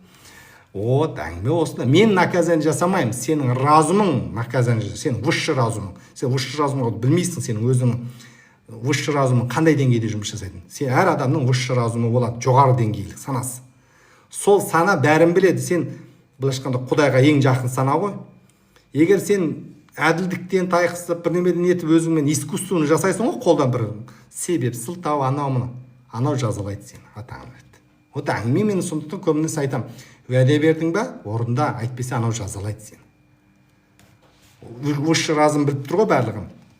Біз төменгі санамен шешім қабылдайды адамдар. Төменгі санамен шешім қабылдайтын ол жерде пайда, зиян, қулық, сұмдық, ол жерде матрица, тар матрица. Аз ақшаның көлемінде ғана адам аз ақша үшін құнды нәрседен бас тарту, бұл өте қасірет қой. Сендер мен сосын эфирде айтқам, сендер мені қаншаға бағалайсыңдар деп айтам да мен. Менің білімім, знанием. Энергетикамды қаншаға бағалай аласың? Адамдарға ашық сөйлесемін мен көбінесе. Қаншаға бағалайсың сен мені? Сендер айтыңдаршы. Ондай болатын болса, сен 168 мың теңге үшін мені, или басқа бір жеке келісімшарт $5,000 үшін мені, или $10,000 үшін мені, или $20,000 үшін мені сатсаң, менен бет бұрсаң, пожалуйста. Өйткені сен, менде сондай адамдар болған. Біз өте үлкен суммамен бет бұрғандар болды. Ол жоқ емес, атын атамаймын. Ол адам әзір бүгіндер түгі жоқ кедей. Неге? Білесіңдер ма? Мен оған қуанбаймын, оның бай болған жақсы еді керісінше. Ақша итәкте жеді. Бірақ оның разум қалай жұмыс жасайды білесің ба? Сендер ойласаңдаршы кейде. Мына разум менікі ма, жоқ айдындікі ма, жоқ бұл общий ортақ разум ба деген сияқты. Келейікші бұл. Жетістікке жету үшін не істеу керек дейді. Жетістік деген не деп айтсам әлі жауап бермедің ғой сен. Сонда сен сұрақ қоямын мен адамдар. Сен мені қаншаға бағалайсың? Әңгіме сонда. Мен оны міндетсімеймін, бірақ өз бағамды өзім білемін ғой. Өз бағам. Или сен өзіңді нешеге бағалайсың? Давай. Соған келсек деймін. Сен өзіңді нешеге бағалайсың? Әр адам өзін бағалайды ғой. Маған да айтады, мен өзімді шексіздікке бағалаймын. Онда ортамыздағы әңгіме не болып тұр мынау? Аз ақшаның күлі. Сенде шексіз болса, онда сенде шексіз ақша бар деген сөзді білдіреді. Онда сен шексіз ақшадан кішкентай бір күсөкті бере алмауың, ол сенің жадынысынан хабар береді. Қалай екен? Ақшамен сөйлесіз демас кетті деп отыр. Алиса қайда кетті? Алиса деген қыз бар бізде. О қыз сол мен санамда болу үшін келеді андамын. Бір жауап бермей өзі қыртып жүрөз. Мен айтам, көп сен қылжақтама деп айтам көбір қыздарға, бетін айтам, сен көп қылжақтап кеттің. мен шапалақтамасам да сенің үлкен аузың мен үшін шапалақтап береді, сен әдемілеп, сен таяғың сол жегізеді. Мен жазаламаймын. Ана кеше эфирде жүр ғой, Баян Мақсатқызының қарғыс атты мені деп, кешью тауындағы бір, ол Баян Мақсатқызының қарғыс атқан жоқ, ол өзін өзі қарғап, өзін өзі істеп жүрген адам ол. Көп адамдар сөйтіп біреуден көре салған, біреуді кінәлай салған жақсы ғой, әдет болып қойған. Ешкім кінәлі емес, сен бақытты бақытсыз болуыңа, сен таңдауларың жасау керек. Адам дұрыс санамен дұрыс шешім қабылдауды білу керек. Әлі жауап берген жоқсыңдар, мен жеті пәлен адам. Мені қаншаға бағалайсың или өзіңді қаншаға бағалайсың деген жауап берсеңдерші қайтеді. Егер мені бағалауға ете алмасаңдар, өзіңді бағалауында. Күледі әліз. Күл сен. Күлдірем мен сені әлі. Сен сөйтіп жүрсің ғой, я? Уәде беріп. Уәдеден секіріп кетіп адамдар, я? Білесіңдер ме? Мен сендерге айтайын. Бір адамдар уәде беріп, уәдеден секірсе, оның айналасында дәл сол өз сияқты адамдар жиналады. Уәдеден секіргіш. Сөйтіп соның зардабын өзі тартады. Ұрсып отырсыз ба дейді. Ой, ұрсып отырған жоқпын, жаным бар ма? Ұрсып отырсам күлем ба? Әсел. Не сұрақ ол? Ұрыспаймын жаныма, не үшін ұрсам? Ұрсуға повод жоқ ешқандай. Шындықты айтып жатырмын да. Ответ таппай отырам дейді. Тупик ответ па? Балкон деген ат жақсы екен. Сені 5-ке, өзімді 3-ке дейді. Талғат па? Жоқ, сен үйтіп неғма? 5-ке деген маған ұнамайды ол 5-ке. Мені ақшаның өлшемімен ету керек қой. Ақшаның мир зеркало деген сол ма дейді. Сол ғой, дұрыс айтады. Адам біреудің құнын сезбесе, өзінің құнын сезбейді ғой. Біреуді төмен бағалау, ол өзін төмен бағалаумен бірдей болады, естеріңде болсын. Мәселен айтуым мүмкін, сен какой-то бір 5 миллион доллардың адамы шығарсың, или 5 миллиард доллардың адамы шығарсың сен, или какой-то мынандай адам шығарсың. Ақшаны доллармен бағалайықшы өзімізді. Қайырлы кеш, жарқыраған, толық оянған миллионер, миллиардер, ғажайып жандар дейді. Дұрыс айтады, Дәурен өте жақсы сөйлеткен. Сөйтіп адам доллармен бағалаған кезде көп маған айтады, мен шексіз бағалаймын дейді сол адамша. Сөйтіп тұрып айтып істеп отқанын көрсең. Былайша айтқан кезде кейде адам өзінің ары алдында, мына блокнотпен жазып, кейде адам өз-өзімен сөйлесу керек. Өзінің арының алдында таза болу керек. Мен не істеп жатырмын? Неге мен сонша еттім? Себеп қоймау керек. Бәрін жібересің да айтасың, өз-өзіңмен сөйлесесің конкретнейше. Бағана біреу сөйлеп жатыр. Осы психологтарға мені кім әртүрлі бағалайды ғой. Психолог десе психолог, мұғалім десе мұғалім, бизнесмен әр жақтан кете береміз. Психологтарға берген ақшаларыңа оданша мешітке барып дейді. Мешіттің бір жеріне барып дейді. Отырып Құдаймен сөйлесіп, өздеріңмен сөйлессеңдерші, өзіңе деп ақыл айтып жатыр. Мен енді оны дұрыс демеймін, бірақ оныкі дұрыс емес. Адам даму жолында, дамимын деген адам ақшамен жұмыс жасап үйрену керек. Ол бүкіл адамның атына сөйлемей қойсын. Ол үшін әлемдік ақша бітіп қалмайды. Сен біреуге мен кейде айтам, неше түрлі өмірде миллиард доллар төлеген жоқпын ғой. Триллион доллар төлеген жоқпын ғой, шыны керек. Бар ғой ол ақшаны төлеген. Ондай болады. Мысалы, мына нәрсені өлшем қоймай ақ қояйық деп сөйлеймін кейде. Ал адамдар сол бір ақшаның өзін шектейді. Ақша дегеннің энергетикасының өзін шектеп сөйлейді да. Оның айтуының ешқандай мағынасы жоқ. Пәлен, түген. Мен психологтарға берсем, бер деймін, бер ақшаны, бер. Одан ақша, әлемнің ақшасы азайып қалмайды. Орын ауысады. Әлемдегі ақшаның орны бүйтіп ауысты. А точкадан Б точка, бүйтіп айналып жүрген бір диффузия деген құлыс сияқты ғой, ақша бүйтіп жыбырлай береді. Жалпы объемнан қарасаң, сыртынан ештеңе бөлініп кетіп жатқан жоқ мына әлемде. Бәрі реттік тәртібімен кетіп жатыр. Сол тәртіппен қарау керек адам. Түсіндіңдер ме? Әлемдік. Сонда өкініш, болмайтын нәрсеге жылап сықтаудың ешқандай мағынасы болмай қалады. Баға жетпейтін адамсың дейді. Рахмет Талғат, өзі риза болып қалдым Талғат. Сен де сондай адамсың. Сол кезде сенде дамуға деген ұмтылыс болады. Шын айтам, бағана бизнесменнің көзін ашып жібердім. Айтады, Айдеке маған анау звондап жатыр, мынау звондап. Айттым, ал телефондарды. Сөйлес. Неге алмайсың десем, ақша төле, неге төленбейсің? Жоқ қой дейді. Онда түсіндір оған дедім. Жоқ болса оны шешім тап. Ақша болады, сол кезде төлеймін деп айтты. Соған келсек те деймін, сөйтіп сөйле.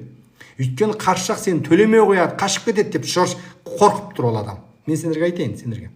Біреуге звондасаң, қалтаңда ақша болмаса, ал айт. Шындығыңды айт. Құдайым-ау айналайын, сенбесең ғой, қалтада көк тиын болмай тұрады. Бірақ болады. Төлеймін. Бірінші сенікін төлеймін деп айтсаң, сен жеңілдейсің. Адамдар соны да істемейді ғой. Жоқ, болмайды, немді төлеймін. Чтобы болмайды деген әңгіме ғой, әлі болмайды, болды, біттім деген. Ананы төлемей қой. Сөйтіп жаңа бизнесмен айтып едім, айтады біраздан кейін звондады. Айдеке, жолымды аштың ғой. Оказывается, мен кем ғой, потоктың бәрін жауып тұрмын дейді да, анандай. Энергия кеп тұр. Ана адамдар сен арқылы күн көріп отыр ғой, айналайын. Ол сенен $1 миллиард сұрап отқан жоқ қой, әлемді. Какой-то беріп тұр потокты сен құртып тұрсың. Вот сөйтіп етіп оңай. Сондықтан сендерге де айтарым. Қалтаға қарап қашпаңдар. Қалтаға қарап жақсылықтан бет бұрмаңдар. Түсіндіңдер ме? Мен кейде болады ғой, машина алғың келеді, қалтаңда болмай тұр. Ана машинаны алып тұр. Мен машинаны бас тартпаймын, айтамын, маған аламын деймін. Аламын, табам ақша, табам. Вот сондай адам жақсы көремін. Табам мен. Ананы өйткені анау ұнайды маған. Бір қыз бар. Ол қыз айтуы мүмкін. Мен сенімен жүремін, сұлу қыз, әдемі қыз болдым. Бірақ оның шарттары болады мүмкін да. Алтын алып берер, или бір білем. Егер жүретін болсаң, менімен әйелім болатын болсаң, жақсы болсаң, әкесін алып берем дейсің, болды. Сосын проблема кімдікі болады, сол қыздікі болады ғой. Ол қыз жүре ме, жүрмей ме, сосын өзінің проблемасын итеп тастайсың оған. Әңгіме дүние мүлікте емес, дүние мүлікпен жақсы нәрседен бас тартпаңдар. Жақсы нәрсе болса, міне әңгіме сол, осы ақша. Психология мені жауыздардан құтқарған дейді, молодец. Жарайтын адам бол, мен кетемін. Жетістік жауап жоқ дейді. Кетсең кет, мейрамдікі, мұна жігіттікі даушы. Жаным мейрама. Сабаққа кел, сабақта көрсем, сабақта сөйлесем, жарай ма? 168 мың теңге төле, ниша. Сен әзір межеде 5 платын мен қол қалаған, тоқтат айналайын. Сенікі міндет қоя, кеңді. Ай, қатырат. Бізде реніш жоқ, біз күлеміз бұндай нәрсеге. Түсіндір ғой? Жақсы нәрседен бас тартуға болмайды. Әзір болмаса, біраздан кейін болады, біраздан кейін болса, әйді болады ғой, айтыр, бір болады. Бірақ қатты тірелмеу керек бұл жерде, бір ереже бар, қатты тірелме соған. О, қыз болсын, мәшіне болсын, соған фокус қойып ап мен. Бір етесін жіберіп, келесі этапқа секірейік. Басқа тірліктерде бізді күтіп тұр. Анау болады, вот, сөйтіп кете бересіңдер. Жетістіктің жолын айтып отыр, негізі түсінген дұрыс айтады. Жетістік өшірді болып тұр негізі. Жетістік осы эфирдің өзі жетістік болып тұр. Адамдар осыны көрмегеннен кейін не істейсің? Соған молодец. Айгерім Ахмет біраз жерге барғансыз негізі. Жақсы. Мен осындай, мен жалпы интеллектуалны, айтпақшы, махаббат туралы айтады. Маған айтады, сіз қандай қыздарды ұнатасыз деген сияқты. Мен сендерге айтайын. Сұлу, салмағы емес, бойы мен қарайластау, ұзындау болған ұнатам. И сосын денесі жұмсақ болған жақсы. Семіз тым арық емес, дәл қалпында. Шашы осы иығына келетін, ұзын болса болады, шіли ұзын керек емес. Шіли ана бөксесіне түсіретін оны ептеп. Ол өзінің проблемасы ғой, біреудің шашы ғой, бірақ. Сосын қандай? Юморлы, қалжыңбас. Сосын тағы қандай? Сосын дұрыс сөйлеселадың, кішкене миссиясы бар өмірде. Адамдардың ол миссия үлкен болу, кіші болу, не важно, әйтеуір миссиясы болса болды. Бірінші миссияға жеткен, екінші өзі секіреді ғой. Мен жалпы сендерде өмірде адамдар өзі ұнататын адам, біреу жігітті ұнатады, біреу қызды ұнатады. Сондай қарау керек. Мен соны дұрыс деп санаймын. Өйткені біз разумға команда беру керекпіз. Адамдар разумға команда бермейді. Көп адам өзіне қандай жігіт керек екенін, қандай қалыптағы. Бұны таңдау деуі мүмкін. Таңдау емес бұл. Нормальный нәрсе бұл. Керек. Мен жалпы өзіме сондай шарт қойған адам. Стройный, короче. Ол маңызды. Мен үшін приятно. неге біз ондай қыз болса өзім ала алмаймын ба дейді еркек. Сен аласың ба, мен аламын ба, көреміз ғой, ол адамға байланысты. Сондықтан сол мәселеге мен қатты қараймын. Ол ашық болу керек әңгіме. Сендер де өздерінің нелерін айтыңдар. Өте маңызды. Айтпақшы, менің қарама-қарсысында көрші бір әйел бар. Әдемі, бірақ толықтау.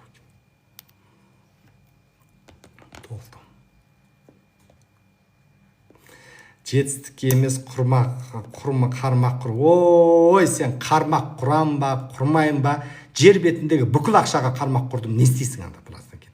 Короче, Мейрам, машым, сен миың бар ғой, тупит етпей, сен бүгін осы сөзіңнен бақыт тапсаң, осы сөзіңді маңдайыңа жазып ал да ұйықта, короче, көрек. Зачем қайта-қайта эфирге келесің? Қармақ құрды, пармақ құрды. Қалжың ғой, негізі дұрыс айтасың, не айтасың, сол болады. Дұрыс айтады, дұрыс. Өйткені бұл разумға біз конкрет команда бермесек, бұл білмейді саған. Ананы алып келеді алдыңа да, разум деген сондай беді. Сен конкретті тапсырма бересің, ол соны чекет салып келеді алдыңа. Оп, мынау дейсің. Кейде мен анау нелерде боламын, түнгі клубтерде, кафелерде, кешкі вечерный отырыстар болады, әзір Алматы жаз керемет. Мәселен, қымбат кафелерде стенада әңгіме не қылады, ән айтады, жігіт қыздар. Сол жігіт былай әдемі, жігіт нормально, бірақ жанында қыз шыты несі біліп тұрасың да, ананікі емес екен, пара емес. Бірақ олар өздерінше ақша үшін сондай. Негізі бұл жерде ол одан да лучше соперникпенен ән айтса, одан да күшті шығадын, үйтек мен білем кейде. Мен айтам, іштей айтам да, оқи саласың ғой. Бұның нормасы мұншақ деңгейде. Бұл негізі таңдау етсе мынандай деңгейге көтеріле алады. Мұны білмеймін, ол таңдай ала ма, таңдай алмаймын. Өмірде бұл маңызды нәрсе. Мен мынандай бір сөз жиі айтамын ғой, сен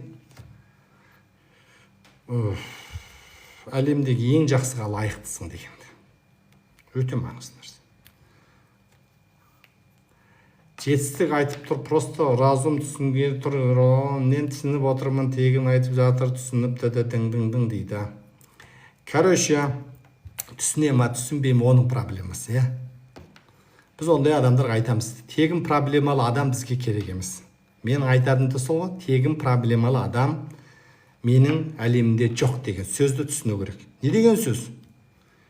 Менің энергетикам тегін жұмыс жасамайды деген сөз ғой, көрші. Ары қарай жұмыс жасаймыз болды. Сендер де сода тұрасың. Тегін проблемалы, тегін көп адамдар өмірде соған дәндеген. Ондай адамдар жетеді, тегін шешіп алғысы келеді проблемасын. Сөйткісің. Ондай шешіп мен өткеткем одан. Оппа. Маған үйленгенсіз ба, бір бәле дейді ғой. Ол тема бөлек тема болсын, Бүгін ақша туралы айтамыз. Запрошампс дейді. Уже 20 минуттан кейін мен эфирден шығуым керекпін, достар. 20 минут отырам, сосын эфирден шығамын. Бүгін біраз әңгімелер айттық, ютубқа салайық керек болады. Біреуді кондерді қосайық, мен ысып кеттім кішкене. Әдемі қыздардың энергиясы ұрып жатыр ма, бір бәле болды. Қыздарға тиісіп қоймаймын ғой мен же. Өмірде прикол жібересің ғой. Шын ғой, энергиялармен күшті энергия береді олар. Құдай. Терлеп кеттім құсын, кондерді аштық құсын, болмай кетті. Басқа екінші темаға секірек. Мен негізі көп нәрселерді айтып тастадым. Бағана бір эфирімде деп айтқам, тағы терлеп бастады ма дейді. Айттыңыз, денем ысып кетті. Бағана айтпақшы, мынандай бір тема болды. Гипноз жасайсың ба деп. Мен айтам да, не деген сөз ол жақты гипноз. Сен кедейліктің гипнозында отырсың ғой деймін да. Сен кедейлсің ба? Жағдайға қарау керек қой адам. Қалай мен жағдайым, экономикам қалай, көңіл-күй қалай, эмоция қалай. Сен өзің итакта кедейліктің гипнозында отырған адам. Еще мені гипноз жасайсың ба деп. Қандай необходимость бар оны жасаудың? Сондай адамдар кейде бұл глобалды программа шын мәнінде. Бұл қайдан шықты ол сөзді, төркініне көтейік. Ол адамның проблемасы емес. Ол мынадан алды. Ол адамда бір жерден алады ғой сондай. Біреуден күмәнданады адамдар. Біреулерді алдайды, арбайды деп. қоғамда кеше бір фильм көрдім. Колонна деген фильм, Кореяның фильмі. Ондай фильмдер өте көп. Биологиялық қару ретінде адамның коллективті санасын не қылады да, управление жасау үшін сондай бір вирус жасайды, андай нейронный связь. Сөйтіп адамның денесіне егіп жесең, сен мутацияға ұшырайсың, сен келесі адамды тістейсің, сөйтіп адамдарды тістеп бір қан қылып жүретін қандай фильмдер, не дейміз оны? Вампир болып кетеді ғой, вампир. Көп кедейліктің қорқынышы бар адамдар осыған сенеді. Вампир. Ана адам, мен ол үшін, ол вампирге айналып кетем ба, тәуелді болып қаламын. Енді вампирлердің бәрі тәуелді ғой. Бәрі қараңғы түнел. Сондықтан сендер түнелден шығыңдар. Бәрі қараңғы жерде тығылады, күннің нұрына түспейді, қараңғы түнде шығады шиқылдап. Анау Уилл Смиттің бір фильмі бар ғой, анау Новый порядок па, или қандай бір фильм, Нью-Йоркта бүкіл адам зараженный болып, бәрі вирусты алады, сөйтіп қала бос қалады, сол жерде өзі жаңағыдай вампирлерге тәжірибе жасаймын деп сол жерде итпен қалады ғой. Ой, аңыз деген фильм. Соған қараса, адамдардың көбін қарасаң сыртынан, көп мынау кедейлікте өмір сүретін, аз ақшамен өмір сүретін адамдардың страхы сондай. Шын мәнінде сол адамдар, сол бүкіл кедей адамдар көп қой. Олар мутацияға ұшыраған вампир деп қарауға болады. Бұлар ешкімге сенбейді, өзіне де етпейді, сол мутацияланып қалған сияқты да, көрдің ба? Сөзін олардың көзімен сен бір жау сияқты болып тұр. Бұл кедейліктің дүниесі. Бай деген басқаша қарайсың сен өмірге. Дайыне қайда жатыр. Мен бір адаммен жұмыс жасағам. Бір кісімен өз кезінде. Өзім барғам негізі. Біледі, осы бір неме деп. Айтқан сөздер керемет енді. Ой, айтады. Бірақ сені шектейді, араластырғысы келмейді ешкіммен. Анау етпе, бүкіл адамдар менен кейін дейді, ол айтады. Менен ешкімге бармайды дейді. Мен айтам, біреудің біреуге баруы, біреудің біреумен үйленуі, біреудің біреумен жатуына жауап бермей қақшаға деймін да. Мына этажда пәлен адам отыр. Әзір кіммен не істеп жатқан біліп па деп айтамын. Мен айтшын айтам. Кіммен не істеп жатқан? Сен қайсың контролировать ете аласың сен? Контролировать ете алмайсың. Кімге барып, кімге не айтып жатыр, олардың тірлігін. Сен мына әлемнің заңдарын түсінбейді екенсің. Сіздің осындай айтуыңыздың ар жағында контроль жатыр біріншісі. Мен бәрін управление жасаймын деген контроль. Қате. Сен управление жасай алмайсың. Бұл екі. Екіншісі, сен әлемді тарғып қарап тұрсың. Әлемде ақша шексіз.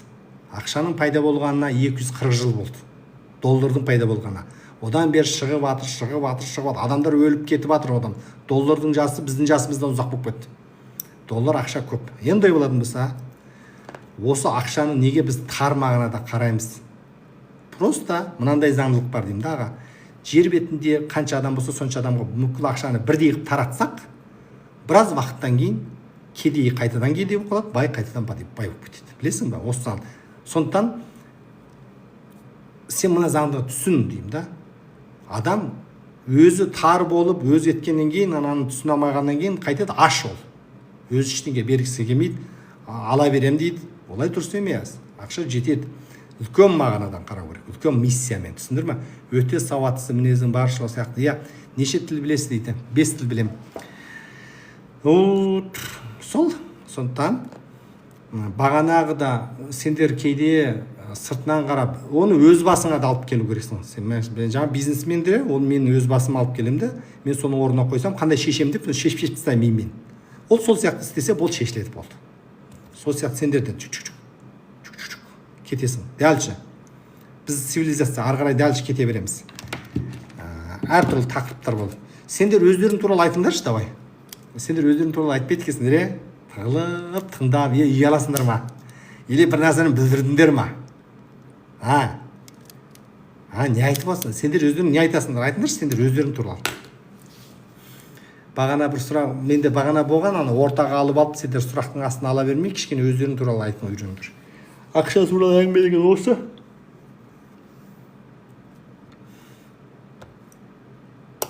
Ақша туралы айту деген осы. сол сауатты адамға сауатты қыз керек. Сауатты қыз жақсы көреді, ақылды қыз шы. Сосын оны миын жейсің ғой деп. Жемейсің, одан қорқып. Просто анау адамның интеллектуал деңгейі көтерілген кезде ойын жүреді бұл жерде. Ол сенен етеді, сен одан, ол бір ой шығарады, бірақ бұл жерде құрмет, негізгі қағидаттарды ұмытпаймыз. Десе де бұл интересный болады көбірек. Көп адамдардың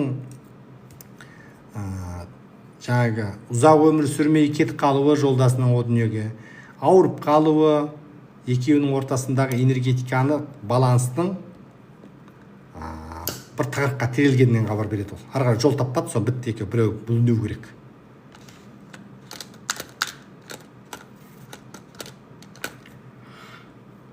Он минут қалды. Қаридарлар, достар, жандар, 10 минуттан кейін эфирден шығамыз. Сөйлеңдер, сөйлеп қалыңдар. Не істеп жатсыңдар? Кім қай қаладан хотя бы? Бағана біреу айтады, мен Талдықорғаннан келдім Алматыға. Талдықорғаннан Алматыға шейін жолдың бәрінде жаңбыр жауар. Жаңбырдың ауқымы өте кең сияқты ғой. Алматы салқындап күшті болып қалдық. Яғни ыстықтап кеткенбіз.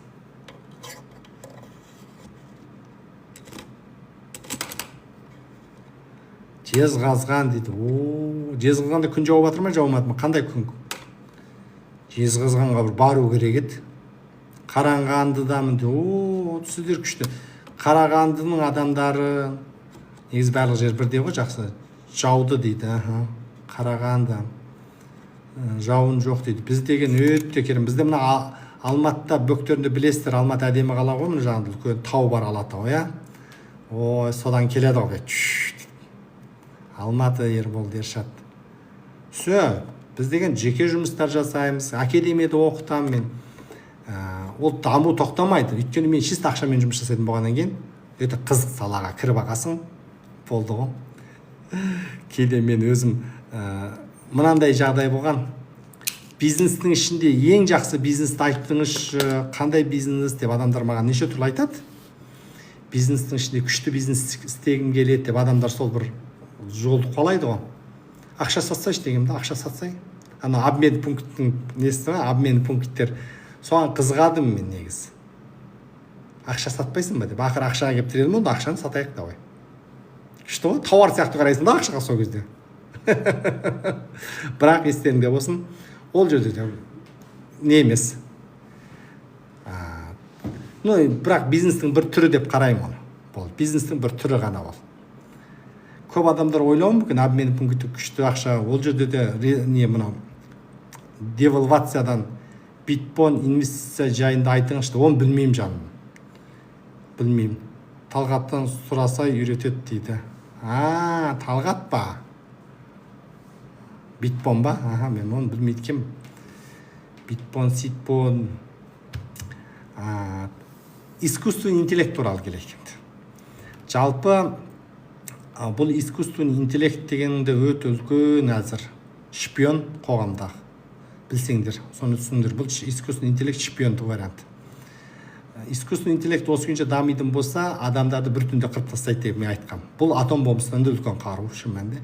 Десе де искусственный интеллекттің несі безопасность жоқ.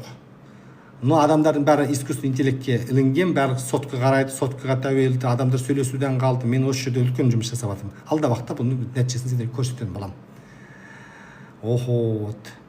Сіздің бес тіліңіз аңғыл, орысша, қытайша, дұрыс айтады. Өзім мен, неге мені зерттей беріп, сендер өздерің зерттемейсіңдер ме? Сендер өздерің бір өзгермейсіңдер ме осы? Мен қызықпын ба сендерге? Мені бір ұнша илегілерің келеді ау деймін кейде, Мен айтқам адамдар, мен жүрегімді ешкім ауыртамайды, мені ар жағын айтпай қой, ешкім жүрегімді ауыртамайды, сол жеткілікті. Өйткені біліңдер, кез келген адамда уыт бар. Уыт. Сондықтан олар маған қызық, уыт өткізгісі келеді ғой. Бұл кейін білесіңдер, адамдарда сондай бір уничтожение дейміз, қорлау деген нәрсе бар. Көзін жойғысы келеді, бірді басынғысы келеді, біреуді бас егісі келеді. Олар орындалмайды бір. предатов интеллекттің дамығаны соншалықты мен өзімді дамытып мен айналысқан адам, қалған шаруам жоқ деп. Өлсең өлем қап деймін, болды. Түсіндір ме? Сөйтіп біреу маған елік дейді кейбіреу. Мен де өзімді давай дамыт көрек. Кешегі фильм өте күшті, маған ұнады бір жағынан. Бір жағынан дұрыс емес, бір жағынан жалпы концепция жақсы. Екінші жағынан дұрыстау емес енді. Қандай фильмдер, енді фильмге келейік. Фильм мәселесіне келетін болсақ, мен отбасылық фильмдер жақсы көремін. Фильмді детектив, біреуді біреу атып шауып маған түк ұнамайды. Көре алмаймын да. Отбасы, мәселен, күйеуі бір проблема, әйелі, қызы, баласы, сол отбасында болады ғой. Кәрістің сериалы. Сол қыз отырып алып, ішіне кірмейсің, көресің. Екіншісі, фильм андай бір тілсім іздейтін адамға бір бүйтіп өтірік бірмен, оны ұнатпаймын. Оны бүйтіп көре алмайсың. OpenAI-дың жасаған сынағын көрдіңіз бе? Айға байланысты дейді. Жоқ, жалпы искусственный интеллект, мен сендерге айтайын. Жалпы искусственный интеллектке мен бітті, мынандай. Ол шпион болды. Искусственный интеллект деген шпион болды. Шпионский, оның түк қажеті жоқ. Мен оған мүлде қарама қайшы адаммын, білесіңдер. Мен нені қолдаймын? Адамдар арасында қарым-қатынастың болған. Мынау өркениет кетіп артына қалған адамдар искусственный интеллектке тәуелді болып, мәселен қара қазір. Бір сәтте, бұны айтайын сендерге, артық. Бір сәтте бүкіл телефонды жинап алайық Қазақстанда. Адамдар телефонсыз қалдырып қайтар екен, не істейді екен? Қандай хаос болады, телефонның өзінен. Ертең күні бұл телефонның ішінде искусственный интеллект атау кірді ғой қазір. Бұл өзі кіріп, сана соған жатады, адамдардың санасын бұл уничтожение жасап, сана соған бағынады. Енді искусственный интеллекті бір күн тоқтатып тастағанда адамның бәрі робот сияқты, кешегі анау колонна сияқты бүйтіп дірілдеп қалады. Ана жерде централ, кешегі фильмдеш, централды адам тоқтаса бәрі тоқтап қалады. Бүкіл 1000 адам, 2000 адам бір. Қайтадан централдың команда айтады, бәрі жыбырлап бастайды. Нейронный связь сияқты. Вот искусственный интеллекттің әңгімесі сол. Менің қалайтыным, біз адам сияқты сөйлесекші айналайын дейді. Адам сияқты сөйлесекші. Колонна деген фильм қойылып жатыр екен. 2400 теңге ма билет. Колонна Кәрістің шығарған фильмі, бірақ кіріп кетпе. Мен жалпы шіли жаңағы искусственныйға мен өте қарсымын. Мен оның нөмір 1-ші. Мен сондықтан алдағы болатын не, оны дәлдемей, мен оны білемін қалай жұмыс жасап айналдырып кететінімді. Адамдарға общение жетпейді әзір. Кешеден бір ағылшын жақсы білетін бір бала айтып жатыр, жақсы айтады, маған ұнап тұр оның сөзі. Ол белгілі деңгейде дұрыс айтып жатыр. Айтады, сіз ағылшыншаны қалай үйрендіңіз десе айтады. Мүмкін искусственный интеллекттен үйренген шығарсың.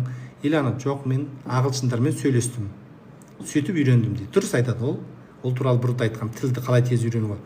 Ал искусственный интеллекттен үйренген адам робот сияқты сөйлейді. Сөйлесең робот сияқты. Ананың сөзі робот сияқты. Адам сезіне алмайсың, ол жерде какой-то көзге көрінбейтін сондай бір чувство бар. Адамдарға сол жетіспейді. Сендер неге кейде эфирде отырасыңдар? Өйткені менімен әңгімелескілерің келді. Әңгіме. Ақша туралы әңгімелеспейді адамдар. Әңгімелесейік. Давай. Тұқымның бағасы қанша болды, еттің бағасы қанша болып жатыр? Керек па? Керек. Мәселен, мен талай нәрсе айттым.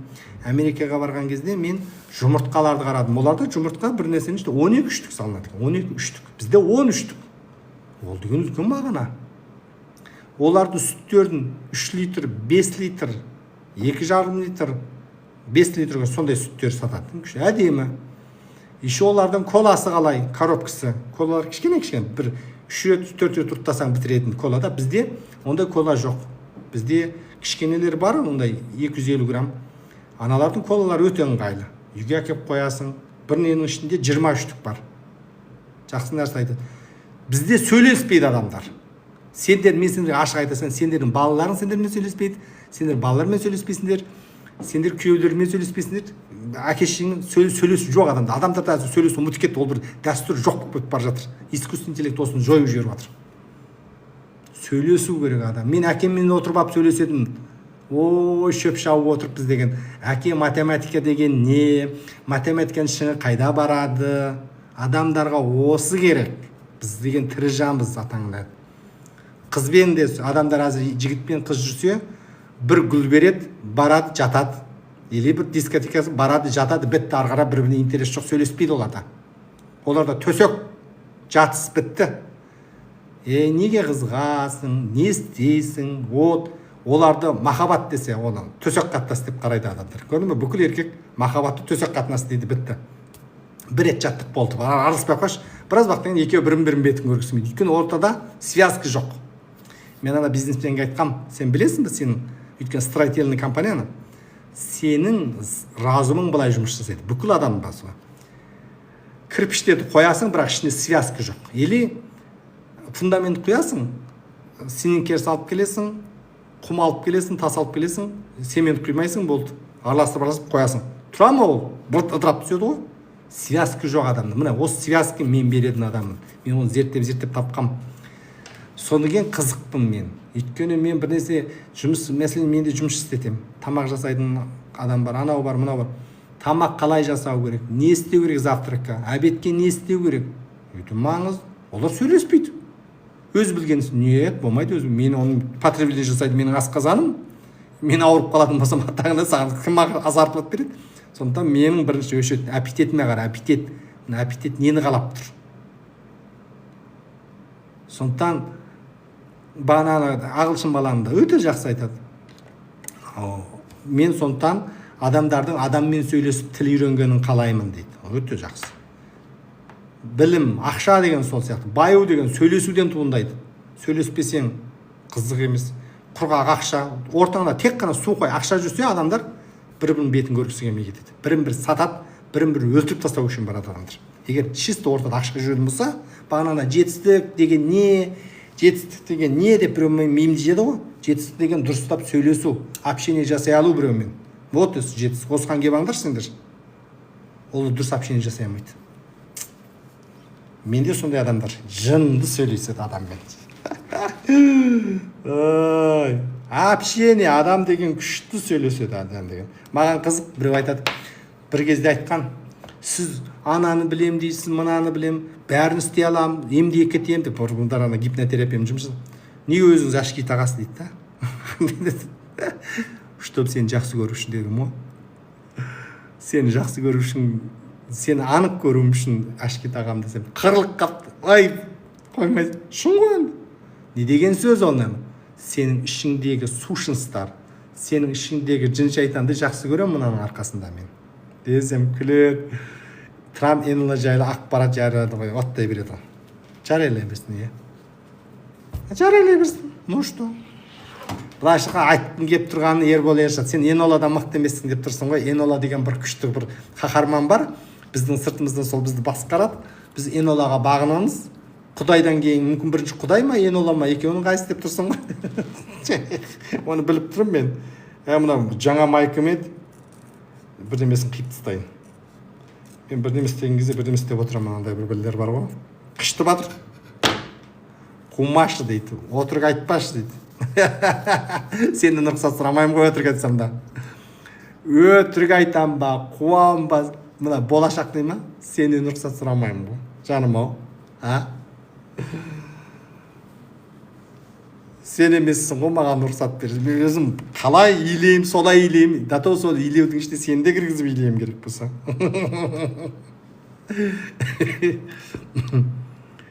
Ой, болашақ. Осы сияқтылар болады. Жақсы көретін адамдар ғой олар мені.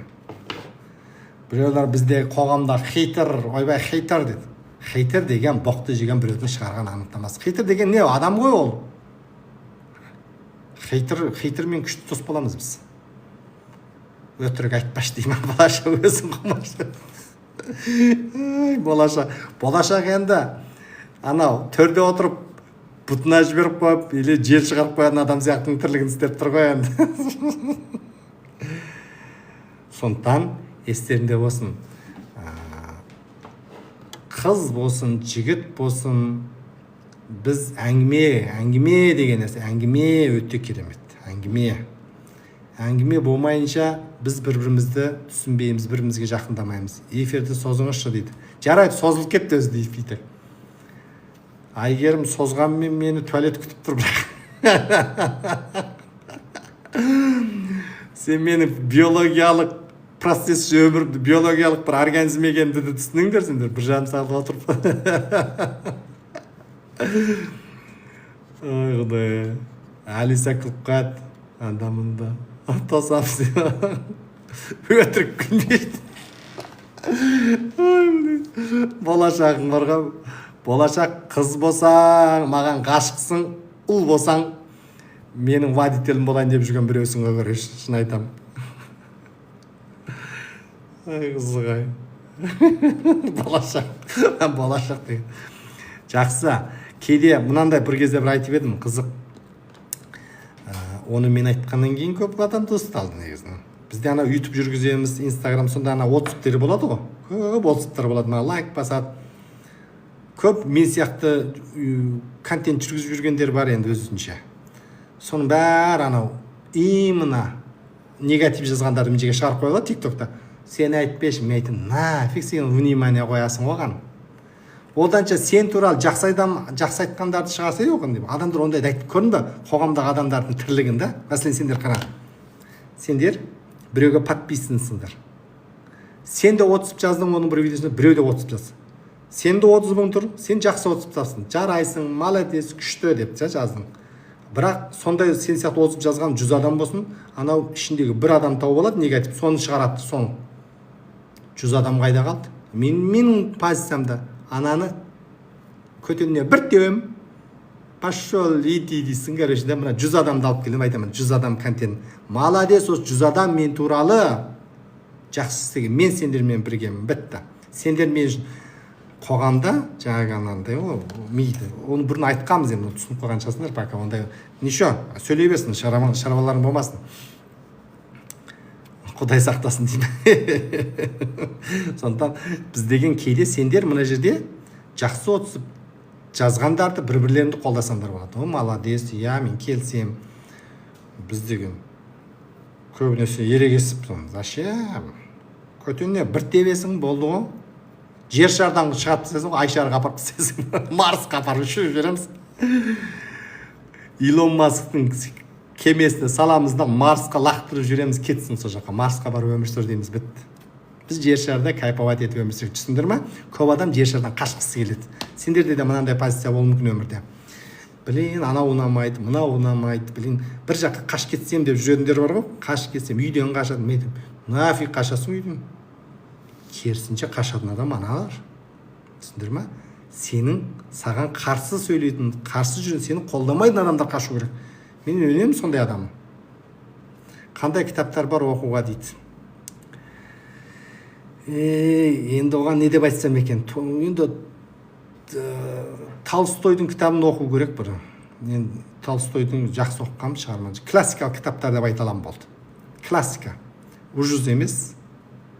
Жаңағыдай шизофрения емес, короче, адамның миын қудырады емес. Классика. Табиғат, адамдар, махаббат, ғашықтық, біреуді біреу пайдаланып кету деген сөз жоқ жерде. Сондай құрмет, шайдың сондай бір көркемдік әдеби туындылар мынандай болады. Соны оқысаңдар болады. Айдынбек Мұхаммедтің YouTube каналын тыңда, жақсы көңілдің күйін көтеріледі. Что за проблема? Мен жаман нәрсе айтам ба? Маған тиіседі кейбір өзінше отырып. Енді эфирде ғой енді. Қыз сияқты, майыспашы, әйелсің бә, бір бәле. Сөйлетіп тұрып, зорлайсың оны. Высший разумда. Мен айтам сені, высший разумда наказание жасап қоям мен сені. Сізде кітап жасап, сен кітаптар шығарады дейді. Жалпы, аш шыдасаң, зачем кітап оқы, миыңға, көзіңнің майын тамыз. Аш шыда, курс оқы, жеке жұмыс жаса, әңгімелесек. Кітап деген оқыма демеймін, бірақ күзде болады ол. Күзде. Спектакль жасай. Күшті. Жақсы нәрсе айтасың. Күзде спектакль. Бүкіл бұрам бар. Үлкен залда болам, қалай болады, не айтам, от сол жерде қырылып отырасың да. Сендерге қарамаймын, өзімнің спектаклін жасаймын, соны көрсеңдер жиде. Это кайф қой, солай ғой, кайф. Сол кезде айтам қандай кітапты оқу керек екен. Әзір ол жазылу үстінде, жазылып жатыр, істеп жатырмыз. Басқа не? Ай, блин. Махаббаттан жалығып кеттік дейді. Ой, махаббаттан жалығу деген болмайды ғой. Махаббатты сіз қысқа тар шеңберде қабылдап қойдыңыз ба? Оны ары қарай дамыту керек. Әйтпесе махаббат тар шеңберде болса өледі ол. Сендер махаббаттың шыңы төсекпен аяқта қалған болуы мүмкін, ол дұрыс емес. Ол адамдардың жеткен, бүкіл адамдардың қолынан келеді. Сол мен выше ар жағында. Ол сол кезде махаббат деген дүние жалпы мән мағынасында не только ерлі зайыптардың ортасында физиологиялық әрекет анау мынау одан да жоғары. Мынау бүгінгі эфиріміздің өзі махаббат шынымен. Адамдарда осындай нәрсе болмағаннан кейін, жалаң болғаннан кейін шаршайды. Түсіндір ме? Бүгінгі эфиріміз осы жерден тамам болсын. Сау саламат болыңдар, ұйықтаңдар. Күрсімізді біз жалғастырамыз 5 шілде, 7 шілде. Все, пока, сау саламат болыңдар.